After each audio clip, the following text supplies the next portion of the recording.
Alright, so after you click the button here to launch the engine you have installed from your library, any of these ones you have installed, I just installed the latest one, which is 5.7. It just came out. The previous version is 5.6. It's pretty stable. But after you launch it, you'll see this. You might have no projects in here. This window is new. But usually what you want to do is say new project. And this window will come up.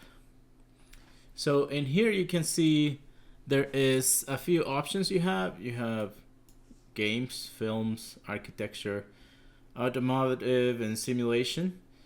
You will be diving into this if you go into film. For now, to show you how Unreal works, we're gonna stick to games. And we're going to create a third-person game. So once you select it, you want to have blueprints on, because that's what we'll be using. Down here is where your project is going to be saved.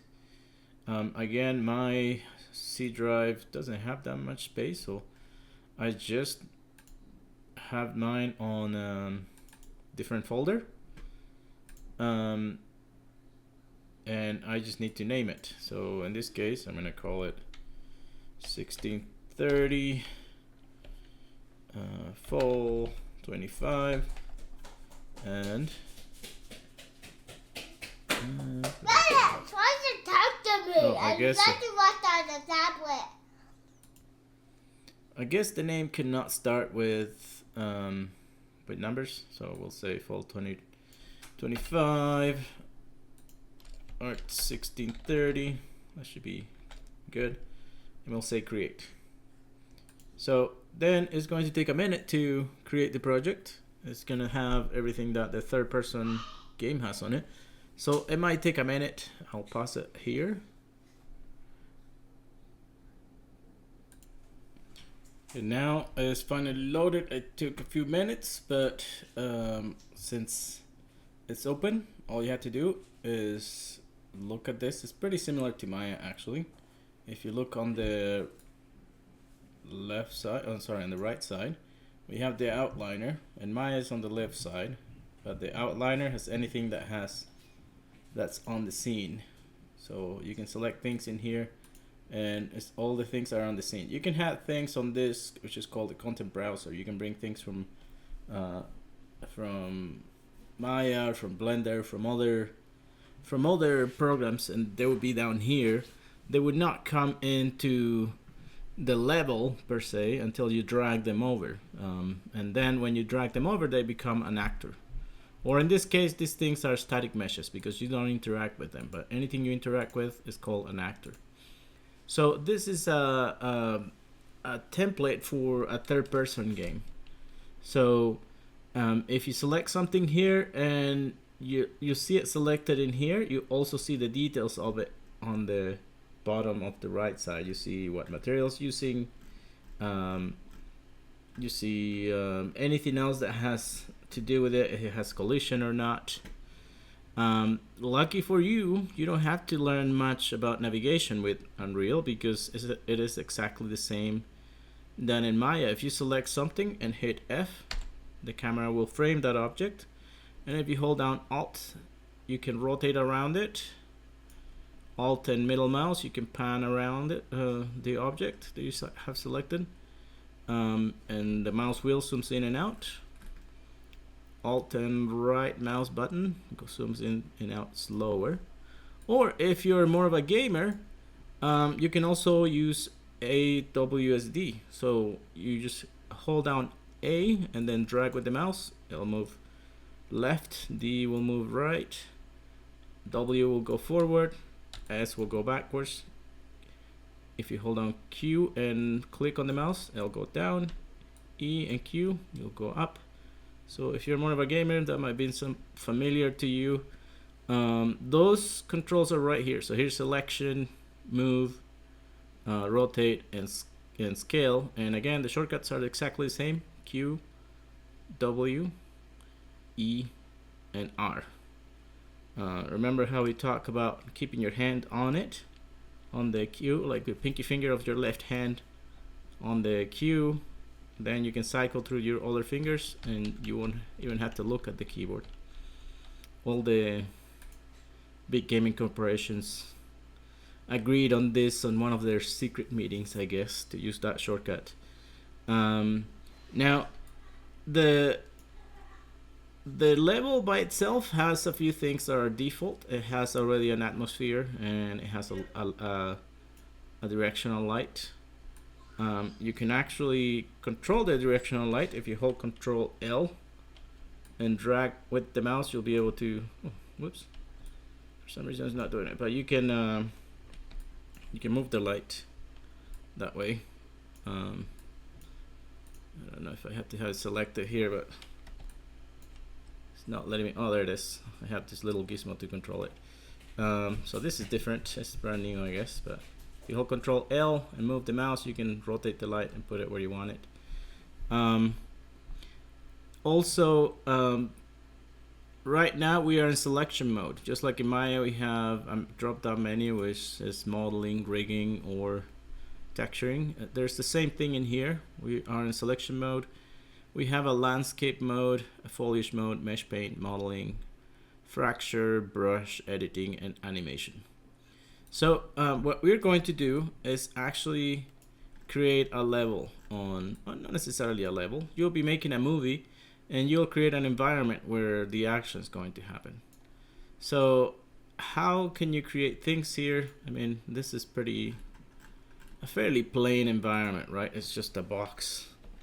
And you can create an environment here. Let's say, I'll show you a little bit of the modeling. It's a little bit different than Maya, but not too much. It's basically the same concepts.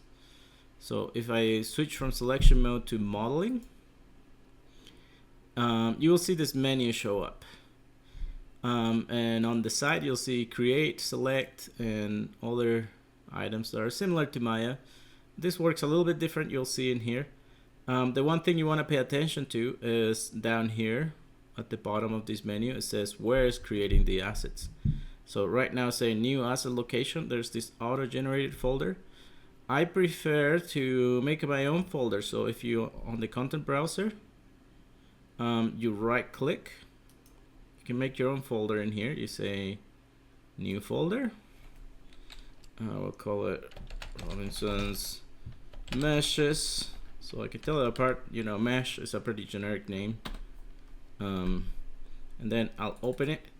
And then in here, I'll switch this over to current folder. So it saves stuff right here. So now if I create anything, I know exactly where it is. So by default, you have the regular box, cylinder, cone, sphere, capsule, just like in Maya. So if you click on it, you'll see in here a few things that you can adjust. But to see the object, you have to actually mouse on your level. So now I have the box there. If I click on it, it will stay put. You can scale it here, you know, or you can do it with the tools again. You have this tool right here that you can use. Let me hit F to frame the object. So there's your move. Oops. It's just like in Maya. By default, it will also snap. It makes things easier when things snap, and so when you create things, and they'll snap. And if you see up here is snapping to grid. This one's snapping on angles when you rotate, and I think this one's snapping on scale. This is snapping to a surface. But all this snaps, so if the snap bugs you, you can turn it off, on and off in here. Or if you, when you, well, let's click accept now. So, okay, so we have our object here, and it's the same than in Maya. So now we can modify it. We don't have a right click to modify it like in Maya. It gives us a different menu. But on the right here, it says, on the left, sorry, it says select. So now, and when you bring an object to a game engine, it usually get the quads, the four-sided polygons get turned into triangles by default. So that means every quad is split in half. So I have two triangles on this face. So if I want to select them, I have to grab them both. You know, now they're selected. It's a little different. And now I can do a few things. I can bevel, I can inset, I can extrude. So you're probably used to extruding. So we can go like this. It's kind of hard to get it right on the arrow here. And extrude it out. And you hit accept. So this is more like a programmer modeling. You know, same thing up here. Let's say try select, accept, and then extrude. You know, it's just like exactly like in my, it's just different menus, but you know, extrusion modeling is the same in any program, so, or any 3D software. It's fairly simple. So let me just delete the object. Oops. Let me just delete it from the outliner here. So, all right. So there is a few tools that I think are pretty cool actually, that I wish Maya or Blender would have. One of them is the extrude path. So with this one, you have a grid on the floor. I don't know if you can see it. You can rotate it if you wanted to create sideways, but what you have to do is click, click, click, and with this you can design a room. Let's say I wanted a room, because you do have to close it. It doesn't let you keep it open. Let's say I design a room like this. I'm gonna close it here. Then the next thing it's gonna do is try to give you a wall thickness. So say about that thick, and then it'll let you go up. And then you say complete, and there's your room. You have a room here, it's ready to go. That was pretty easy, right? So you could technically make a blueprint, trace it, and extrude up. All right, so the other one that I really like, this extrude polygon's the same basically, but it'll just create a shape. It won't do like a wall. So it'll just go up like this. So say complete, and let me just delete it. But see, it's creating all those objects in here. And even though I deleted the one object, it's still saved here on my, not really saved. If you see a star by it, it means it's not saved yet. See that little star? Or you will see it down here. There's 10 unsaved changes in here. So if you click on this, you can save those changes. And you'll see that the star is gone. So let me just get rid of this too. Well, no, let's leave it there for a sec. I want to show you another one that I like is this cube grid. This is really cool actually. So it has all this stuff right here, and it has a pull and push button. But I like the shortcuts it has. It's Q and E and Q. So pull is E, push is Q. So if I see, it has the same grid here. Again, you can somewhere in here there's a rotate for that grid. I'm not exactly seeing it. It might be here in the middle of this, but you can drag a square on that grid, and then if you hit Q, it'll go down. But if you hit E for extrude, it'll go up. So if I hit E, I'm extruding up. Now if I grab another square here and hit Q, I'll go down, you know, and I can do the same on the outside. Let's say I want to make a window here, Q. Now I went through, and I can go all the way through actually. Is that all the way through? Yeah, that's all the way through. So see, now I have a window in there, and you can make doors and things like that. You can actually use it on other objects like that path I created earlier. Let me just select the path here. Oh, selecting both. But let me just do cube grid and come over here, and let's say I have my room, but I'm missing a door in here. So I'm gonna grab the cube grid, drag down, and hit Q. Now I have a door. So it makes modeling quite easy. Let's say I wanted a window here. Also Q. There's my window. Let's say you wanted a smaller square, like this square is too big. You can look in here for what says grid power, and let's say go down in that number. And that will give you a smaller square. So now see my square is little, so I can make a little window here. Like that, Q. I have another window here. It's pretty handy actually. Okay, and I'm gonna hit complete or accept here. There's my two buildings. The other thing that is pretty nice is these stairs. The stairs are not like when you try to model stairs in other programs, it's pretty time consuming. But see, I just click on stairs and it's already shown in here.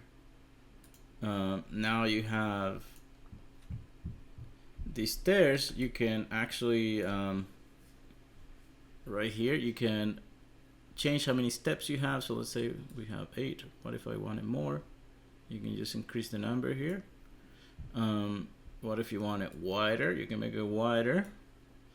What if you wanted a curved step? You can do that too. So there's curved. You know, it says how much curve. Here's the angle. So that's pretty handy actually. Like on Maya or any other 3D software, you have to model this, and it'll take you forever. So this is pretty handy, I think. I don't know why they haven't copied them yet, but it's pretty handy. I think it's pretty cool for a game. You know, you usually have steps that you need. There's linear, floating steps, or I think there's spiral also. Spiral, yeah, there you go. And then where's the angle step width? I lost it right here. You know, pretty cool, huh? Well, but this, and you can play with all of this. You know, there's the shapes, and here are your selections. You can select loops or triangles. Remember, every quad gets turned into 2 triangles. There's other things you can do. Change the pivot point, duplicate it.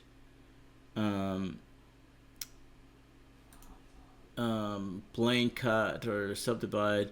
There's a bunch of tools here, and you can play with them. I actually suggest you play with this for a bit. The reason I'm showing you this because you might not find exactly what you want, and you can make some rough things pretty quickly, you know, and just throw a texture on it. And I'll show you all those things soon enough here, but what I want you to do actually is not just try to model it, but use assets that are pre-made. A lot of times in production there's really short timelines, and if you need a rock, you know, and you have to start modeling every single rock, the production will take years, right? So you don't need to reinvent the wheel every time. So if you look in Windows, if you go into Windows and look up Fab, Unreal is trying to move from Quixel to Fab because they bought other 3D model websites like Sketchfab and a few other ones. I can't remember all of them, but they bought a few of them and they put them all together in here. And the idea is that you can use your models anywhere, Unity, Unreal, any other game engine. You also have to sign in here. You can put a filter in here. You can say, okay, let's say I'm looking for rocks. Yeah, let's say rocks. So let's say we don't like any of the Quixel rocks. It will show me all the rocks that are in here. You know, some that other artists are trying to sell for you to buy. But you can filter them by prices low first. And it will show you all the free stuff in here first. And you can actually mark in here on price. Say, only show me the free stuff, please. I'm a poor student. Don't try to charge me money for anything. So let's say I like this. You can add it to your project or you can add it to your library. So if I look on, I think the Epic Games Launcher closed in here. But on the Epic Games Launcher, you have a library. Remember when we talked about this library that has your game engines? If you look down, it shows your projects. And if you go farther down, it will show all the assets you have added from the game from the Fab store or the marketplace, or sorry, not the marketplace. That's Unity from Quixel. And Unreal puts a few things for free every month that are pretty fancy. So I've just been saving them. That's why I have so much stuff. You can just add it to your library if that will download it to your project. If you download it to your project, you're using the space. If you just save it to your library, you haven't downloaded it. So, but let's say you find something you want to use, you can say add to project. So you'll see a download progress bar down here. And if I go back to my project, where's my project? Did I close it? I hope not. Oh, it's right here. That's my tab. My tab. Okay, so you'll see it show up in here in a second here, I think. So I'm preparing static mesh. Oh, there it is. That it showed up. So there's Fab and Rock. So if I open it, there's the source materials, and usually the one you want is the static mesh. So there's the static mesh. It shows the start that's not saved yet to my project. It is in here on the content browser, and none of that stuff that I brought this or this landscape that I made or the little wall I put is saved. So it's showing me stars and stuff. So I just click in here, save selected. It'll save everything. You'll see that start go away. There it is. So now that it's in here, I can grab this rock and throw it on my level. Okay. And, again, I can hit F to frame on it. Oh, I have to be out of landscape sculpt. So I can select this, hit F, there's my rock in all its glory.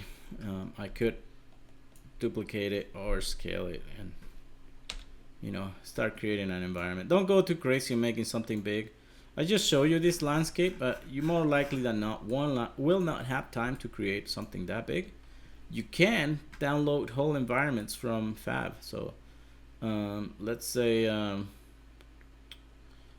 wanted a warehouse environment. Let's say I wanted a free one, so we'll click only show free stuff. So there's all the stuff that's for free. This one's pretty cool. I had a student make a movie with this one actually. So he just downloaded these assets. Let's look at it so you can look at it first. When you download it, let's say you only wanted the boxes of it or the barrel or the pallets. You don't have to download the whole thing. You can have two projects open or have one project where you dump everything. And just take that out of that project. You can just say, let me go back. Oh, I keep closing that window and I forget it's the same one. I'm just on a different tab. So let's say I wanted this to go on another project. You can right click on it and say asset actions, and you can export it. So once you export it, you'll put it on a folder inside the other project, typically a content folder. Or you can import it on the other game. You just say right click, import to current folder. That will bring the asset in. So there is whole environments in here, and some of them won't say add to project. They will say create project because they're just too big. They're just so big that you have to create a project with it, and that would be fine too. I mean, the idea that this week you play with it and get comfortable enough to start putting something together. If I look in here, there's little towns in here also. Town, and again we'll go for the free ones. So some of them are pretty big, so this will be fairly big, but let's say you just download this building and replicate it a couple times, or put a couple chubby houses around it, some cars and things like that. So I want you to play with this and experiment, see if you can put a level together. Again, think about big shapes. Like this is like a low poly town, and it comes with a bunch of little shapes in here that you can use. See if I can, you could arrange them to design your little. Don't try to design a whole town, that's too much. Just pick a small area, like this is perfect, and try to think of a story that's going to happen on that area. If you have questions, please let me know. This should be fun. I mean, you're just dragging stuff into the environment and trying to come up with a neat design. And I'm gonna show you on the next level what your classmates have come up with on the past, so you can have an idea of, what's enough and what you can actually get done. Like, see, in here it's just showing you all the things that the environment can have, and you can use them if you wanted a low poly environment. Now, as far as the character, you also are going to bring a pre-made character. So see, here's all the walls and all the grounds you can use. It's funny how you can make a whole town out of just little chunks. But for the character, you will do the same thing. We'll bring a character that's pre-made. So it's okay if you go to Maya and use one of the pre-made characters. I'll show you. Or even if you go, we'll mix some characters here. So let me open, where did Firefox go? Let's say, if you go into mixamo.com, you can use the same account that you use for Photoshop or for your Adobe stuff. And there is a bunch of stuff in here that is useful. So this is actually one of the Maya characters that I brought in here. So let's say Maya's still opening, so I'll just show you what's in here while Maya opens. So in here there's a bunch of characters you can use. You might like them or not. The thing is, you don't have time to model a whole character. It would just take you a long time. When professionals take a whole week to make a character from scratch. That has decent topology and it's usable. It's not like a mess of triangles, the stuff you can come up with on AI. They're still not usable. I mean, you can animate them, but they'll have problems eventually. So you could pick any of these characters from here. What you want is to first, let's say we like this one. What you want is to first download the character without any animations. So once you have it selected, you say download on T-pose and you click download. Okay. Then you will need things that the character is going to be doing. So let's say the character's talking on the phone. Yeah, there's like let's say, oh, I'm on character, so I need to go to animations here. So let's say talking on the phone. So there's a bunch of talking here. There's talking on the phone. So you click on it and it's going to put the animation right on the character. This character already has bones assigned to it. Already has weight paints that were generated.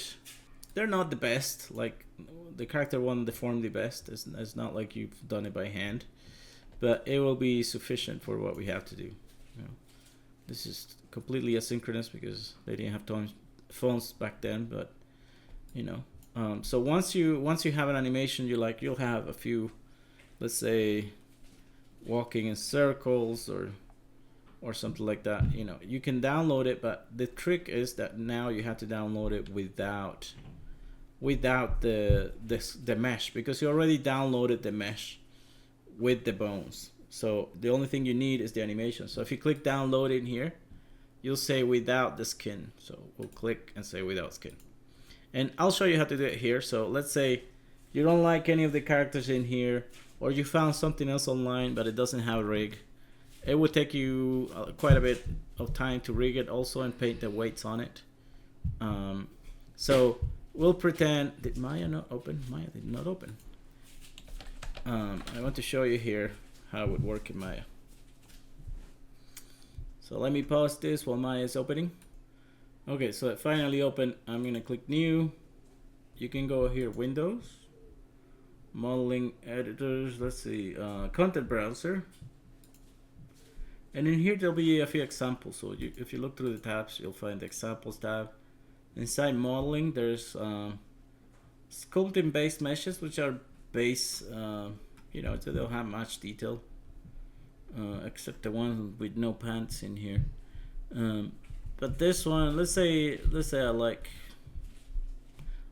this one. So if you double click on it, the character will show up on the scene here, and you can modify it, but again, I don't want you to spend too much time on it. I don't think you should spend more than 2 or 3 hours in your character.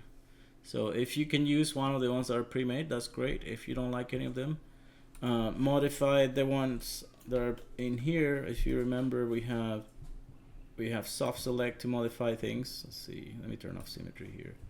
So if you select, let's say, the torso here and hit B,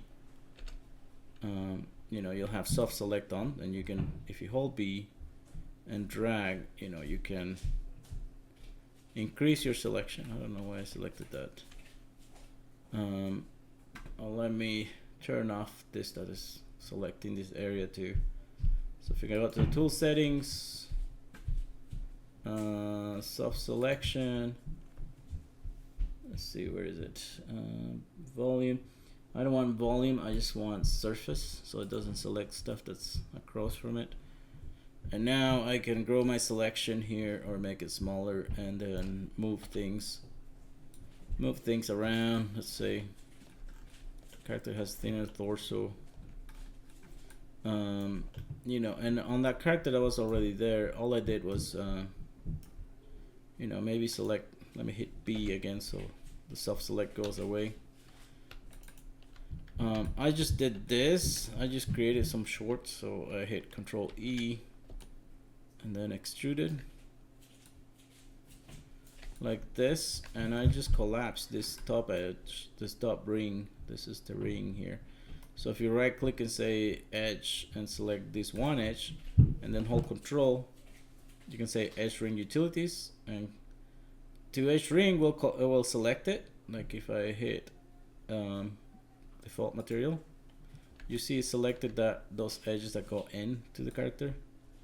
But if you hold Control and right click again and hold, you can say to edge ring, and instead of to edge ring, you can say to edge ring and collapse. That will collapse that ring. Now it looks like there's shorts in there, or you can do sleeves.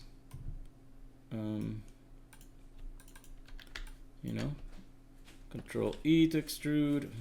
Somehow the extrude changed to this side, and then again same thing. Edge, select it, Control right click and hold, and say edge ring utilities, collapse, and now it has sleeves. See, and then after that, all I did was change the material. So if I select more here, I'm just holding Shift and the more than symbol, or the period. It's the period key. So I have this selected. Let's say this.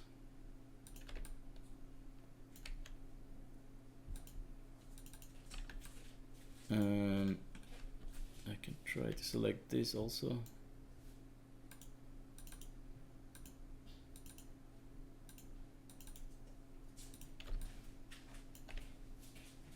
And then just change the material. So, oh, I missed something here. And the neck is, I don't want it, so I'll hold Control and you select. So all I did is assign a new material to this, assign new material, maybe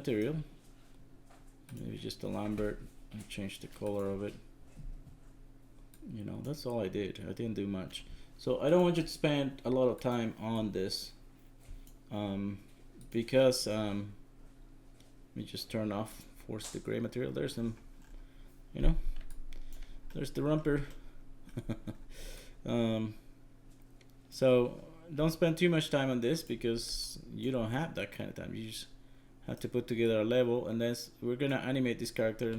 This character will be pretty generic. I mean, it'll be sufficient, but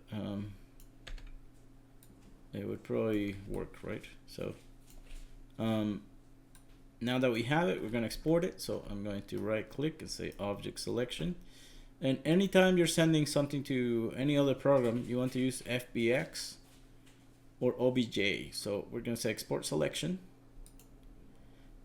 FBX will go into any game engine or any other 3D software, and it will bring animations with it. OBJ, let's see, so here's FBX. Sometimes you don't see it, you have to scroll down a bit. FBX export. Or OBJ will bring the model only, the model and the material, but not the animation. So FBX is the newer one that export everything.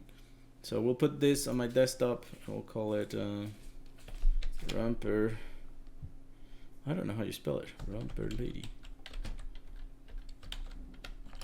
So again, don't spend too much time on your character. If you want to make sure the materials are going, you say, you know, if you had animation, you could bake it in here. But you have to say embed media. That brings the material with it. So we'll say export selection. And now that's done. So if I go back to Mixamo, I can get rid of this animation and go back to characters. And I can upload my character. And this is the nice thing, is going to rig it for me without me having to do anything. I'll have a character that's rigged. What do they call it? Romper Lady. There it is, Romper Lady. So I'll import it.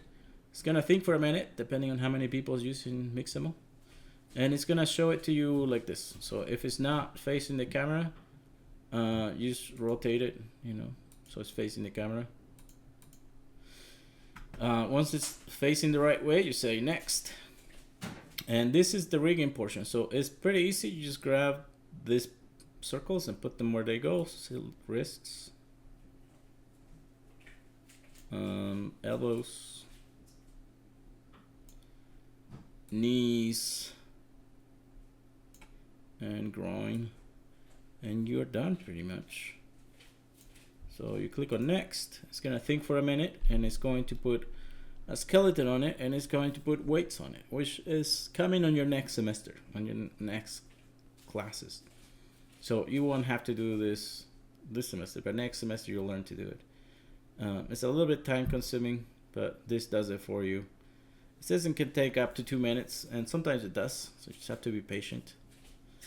And also depends on the internet connection. So at first I'll give you a preview of the character moving, and I guess I didn't select the end of the shorts there, but that's just showing you how it moves. And if it looks good, did it right. If it doesn't, maybe the legs are too close or the arms too close to the body, and it's selecting other stuff, so you'll have to redo it. So we'll say next, and it's gonna show up in here. So there it is. You have your characters ready to go. So again, it has the bones, it has weight painting, which means what vertex move with those bones. So you know, when you bend the elbow, it doesn't move vertex up here. So we'll download this first. Say download, and I'm gonna put it on that same folder that I created with my project right away, so I don't have to be looking for it later. So go 3D Unreal, what do I call it? Folder, there it is. So I'll put it here on my content, and there's my folder. So I'm gonna put it right there. We'll see if Unreal can manage it. So I should see it in here pretty soon.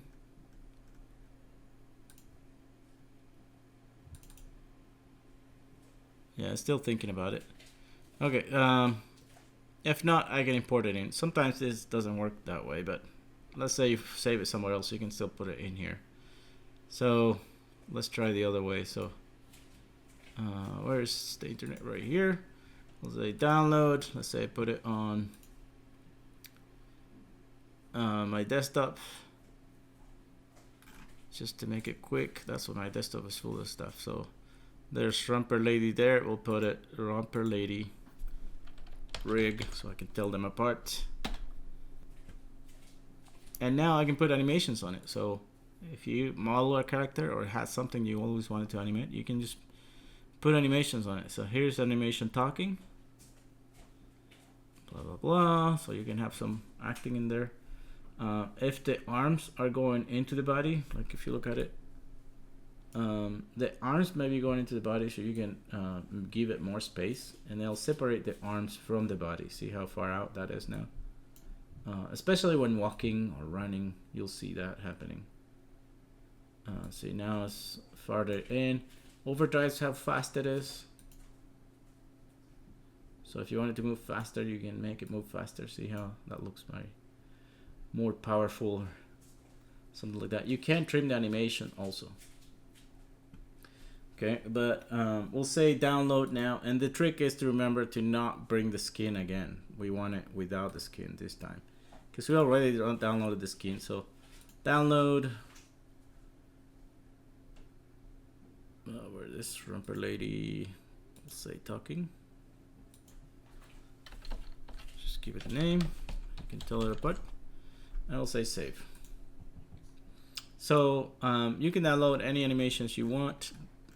There is other animations available online, and I'll show you how to use them a little bit later. But let's go back to our project here, and see that mesh never came in. So I'll import it.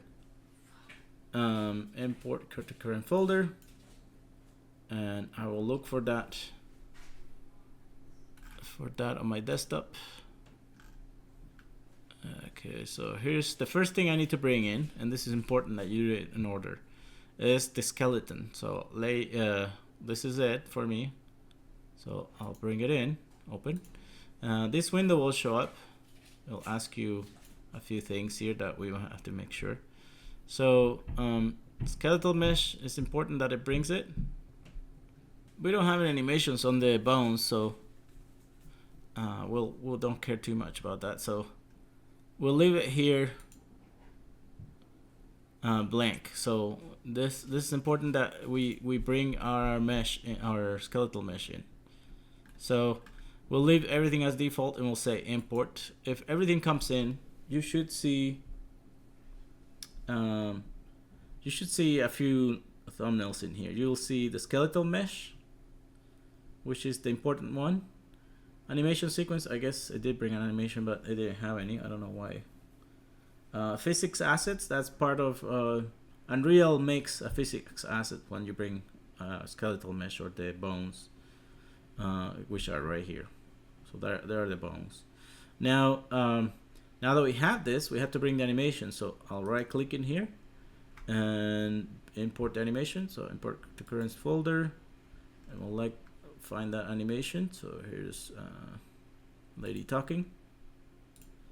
When this shows up again, what we need to worry about is that on our skeletal mesh, we are selecting those bones that we brought in first, and right now it's selected by default. So that's what we want. We want that in there. There is a couple of meshes in here that are not the ones we brought. So you have to watch out for that. You have to make sure it's the right one is selected, the one you brought in. So we'll say import, and that's all we have to do. So you can actually see the animation right here, and if you put it on your level, you'll see it playing. So this is a game, and it can play right away, and that's the nice thing. You can model stuff and compare the size and see if it'll work for your character. So if you model a room and it looks too small, you'll be able to see right away. So let's hit play, and you can test things before you commit to them. You know, you can having stuff in here. You can I'll say, oh, this is too close. Let me just move back here. You can say this is too close. I can move it aside. Select it, hit W, hit F, so I can zoom in and just move this thing out of the way. There is also something called a player start. It looks like this, or if you don't see it, you can type in here player start and select it here, and then mouse over here and hit F to frame the camera.